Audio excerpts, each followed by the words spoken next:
Oke gengs, kemarin kan gue udah bikin pertanyaan buat teman-teman semua, buat ceritain pengalaman horornya, ya kan?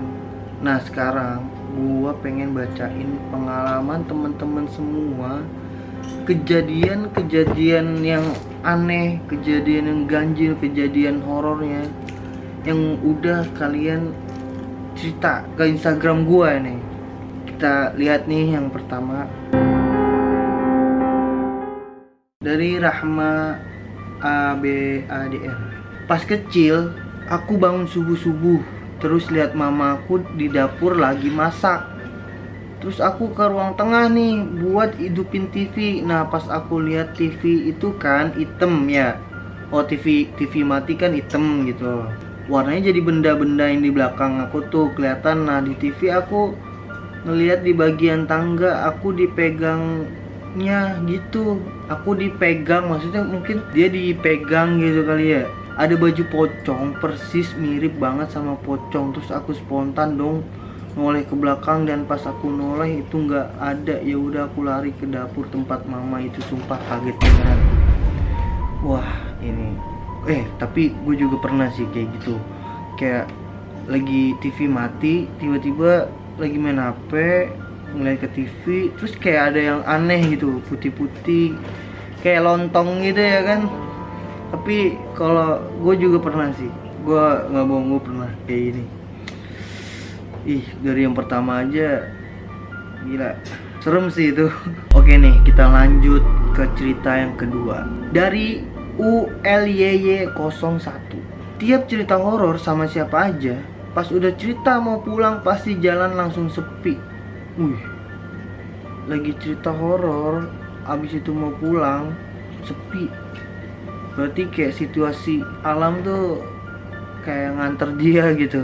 Kejadian udah 2 kali kak, dan aku itu peka kak. Padahal aku nggak bisa lihat makhluk halus, tapi aku selalu peka kalau misalnya ada yang liatin atau apa. Kalau diliatin sama dia peka gak ya. Dan pernah aku ngerasa ada yang ngikutin. Kejadiannya habis maghrib banget, ngelewatinnya itu kayak hutan, makam, dan pohon-pohon gitu. Dan kata orang-orang angker gimana orang-orang angker? Oh, kata orang-orang jalanan itu angker begitu ya. Iya kan? Tahu kenapa? Di tempat itu sampai rumah sepi, nggak ada motor sama sekali. Aku nangis nyampe mau jatuh di motor. Bahaya banget. Aku pakai motor nyebut juga, rasanya pelan banget, dan rasanya itu nggak nyampe. Itu sih benar-benar buat saya ketakutan banget sampai mau teriak sepanjang jalan. Mungkin dia suges, jadi apa? Karena dia suges, terus perasaan dia yang udah takut gitu, jadinya dia berpikir kalau nggak kemana-mana gitu, nggak jalan-jalan gitu, padahal mungkin dia udah sampai mana, tapi karena sugesti dia mungkin kan, bisa aja kayak gitu. Ya itu nggak tahu juga sih, mungkin emang cuma perasaan atau emang benar ya kan. Nah sekarang kita lanjut ke cerita yang ketiga dari Vera Apriani 28. Waktu itu pernah ke warung malam-malam, jalan kaki, keadaan mati lampu, hujan pula. Terus waktu di jalan, tepat di depan sekolah, di belakang gue kayak denger orang kepleset, bruk. Jadi dia jalan lewat depan sekolah, terus di belakang ada yang kepleset. Merinding gue guys. Seketika noleh dong gue. Tapi nggak ada siapa-siapa. Langsung kabur lari ke birit-birit sampai ke cepirit gitu. Jorok juga ya. Tapi serem sih kalau ada orang, kalau kita lagi jalan sendirian terus tiba-tiba kayak ada yang jatuh gitu tuh. Wah udah 3 aja merinding banget. Kita lanjut ke cerita yang keempat nih dari Nun Sarasvati. Pernah waktu itu tahun lalu bulan Oktober kalau nggak salah, aku pulang kerja jam 9 langsung tidur. Yang biasanya suka begadang dulu, ini tiba-tiba ngantuk banget. Terus aku tidurin, lalu mati lampu kan. Posisinya itu aku di rumah sama sepupu aku sama anaknya 2 yang masih bayi. Pas mati lampu, aku langsung bangun dan pindah ke ruang tengah deket jendela, karena di ruang tengah lampunya nggak mati. Baru aja aku mau tutup mata dan tarik selimut, tiba-tiba ada suara menjerit kesakitan kencang banget. Sampai telingaku sakit dan aku langsung loncat sambil pelukan sama sepupu aku.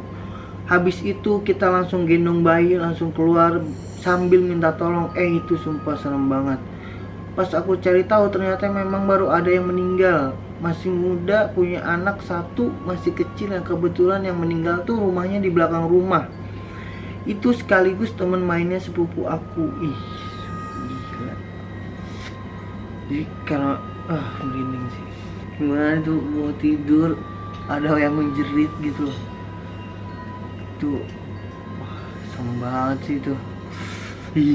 Nah, kita lanjut cerita yang ke berapa? 5 ya. Dari Naomi Nasution.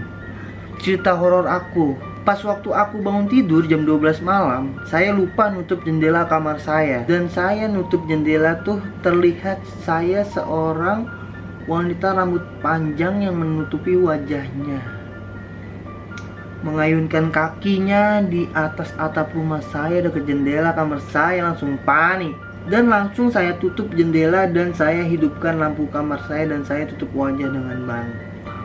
Baru mau nutup kan melihat ke atas, lagi kucuk. Merinding dah. Kita lanjut cerita yang ke-6 dari Tia Cynthia 341. Bukan horor lagi bang. Aku tiap jam 2 pagian gitu, dia lari-lari turun tangga dan itu kedengar jelas banget. Aku kan lantai 2 nih. Mungkin dia main-main ke lantai bawah dari 3, mungkin dari lantai 1 ke lantai 3 gitu kan, bolak-balik gitu. Sumpah semalam aja jelas banget dan di situ aku nggak tenang banget. Nah, kalau suara-suara orang jalan gitu lewat tangga gitu, kalau gue juga sering sih. Kayak gue juga pernah sih kalau ada apa yang kayak naik tangga gitu, itu bener-bener horor gitu. Kita lanjut ke cerita yang ke 6 apa 7 ke 7 dari ena.alma. Aku pernah kena rep gitu. Kalau kata orang Sunda mah kayak ketempelan setan pas tidur. Waktu itu aku baru pulang studi tour sekolah dari Jogja. Tuh pas pulang gue dari pagi sampai maghrib gue terus tidur, bangun cuma sholat sama ke air doang. Bener-bener itu mah sholat sama minum mungkin ya kan. Terus pas udah sholat maghrib gue tidur lagi. Nah sekitar jam 8an gue kebangun dan takut banget karena pas gue tidur itu kayak ada yang masuk ke dalam diri gue dan bawa gue terbang dong dalam mimpi itu. Gila, ngeri juga. Dan di situ gue nggak bisa gerak. Oh berarti ini tuh rep tuh kan emang kayak setengah sadar gitu. Mungkin dia masih setengah sadar terus dia kayak ada yang masuk, terus dibawa terbang gitu kali. Gue udah teriak-teriak sekencang mungkin, tapi kata orang rumah nggak denger gue teriak, padahal gue ngerasa teriak kenceng banget. Baca-baca doa ayat kursi, surat pendek beberapa, tapi masih aja dibawa terbang sama tuh setan. Dada gue sesek pas dibawa terbang dan badan gue kaku banget. Udah pengen nangis tapi nggak bisa, kayak ada yang nahan. Nah pas terus baca doa ayat kursi syahadat dengan terus menerus, akhirnya gue bisa bangun. Dan ketika gue bangun gue hanya bisa melamun dan baca istighfar. Tuh terus gue lari ke kamar saudara gue, nangis, bener-bener nangis karena parah, takut banget. Gue udah ngalamin ketempelan 2 kali dan persis ketempelannya gitu. Nah untuk kalian berarti tuh jangan, pikirannya jangan kosong gitu. Kalian harus terus isi dengan sholawat, dengan istighfar dan lain-lain untuk yang muslim.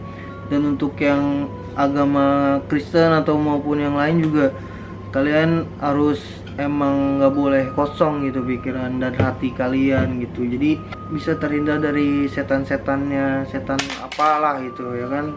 Tapi ini gokil sih. Nah kita lanjutin nih ke cerita yang ke berapa nih, ke-8 berarti ya, dari Anugrah Maulana Zaki. Cerita horornya pas ke lobang Jepang bang. Pas itu aku pergi sekeluarga ke lobang Jepang di Bukit Tinggi. Bukit Tinggi berarti di Medan bukan ya? Pas kami masuk, adik aku nampak ada orang yang dicambuk dan ada kuda di dalamnya, dan nampak ada orang yang naik kuda itu. Aku merinding rasanya. Ih, gila, gue juga merinding tuh. Dan aku pas lihat dapurnya ada tetesan darah di atas mejanya, dan kami sekeluarga akhirnya keluar. Dan banyak saudara aku yang dengar suara orang minta tolong. Ih, aduh, gue merinding banget ya tuh. Sumpah kalau bisa lihat ini benar-benar merinding, dan kepala gue juga udah agak-agak merinding ya kan. Dia lagi main ke lubang Jepangnya ya, mungkin itu peninggalan sejarah ya kan. Ya nggak tahu juga, mungkin memang banyak cerita mistisnya atau gimana, tapi kalau itu benar-benar serem, nggak bohong.